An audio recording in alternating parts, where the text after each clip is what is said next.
Mga kabarangay sa Bantuan, nandito po tayo ngayon sa... Inuulit ko yung gate na yan, pagka yan binuksan nyo na may pinapasok kayo na hindi taga dyan, magkakaproblema kayo. Huwag kayo magpapapasok ng hindi taga dyan. Ipapadla ko to pag may nakita kami sa CCTV. Ginagawang patsesyonan dyan. Tsaka yung nagtutulak dyan, yung nagra-runner dyan. Magkakaproblema ka, malapit na kita mahuli. Utang ina mo. Kaput-kaput ng ina mo, pukin ng ina mo.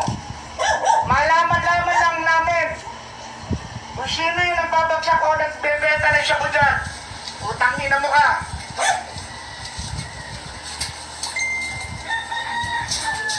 Utang ina nyo.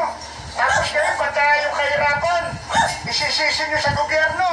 Marami kayong hinahanap. Ngayon, pagka pansyabu, meron kayong pansyabu. Utangin na nyo, magsumbong na kayo kahit kanino. Ipapadla ko to.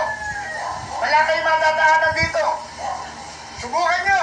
Pagkapasok kayo ng taga-magsaysay dito. O yung mga bumagahe, utangin na nyo. Tapo-tapo-tahan kayo ng ina nyo.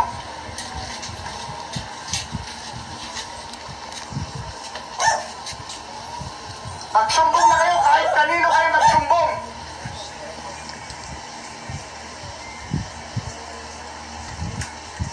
Utang ina nyo, nakakapaninag kayo ng lamang. Pagod na kami rito. Hindi namin alam kung paano namin kayo paglilingkuran. Benta kayo ng benta ng shabu, dyan pa kayo nagagamitan ng shabu. Utang ina nyo.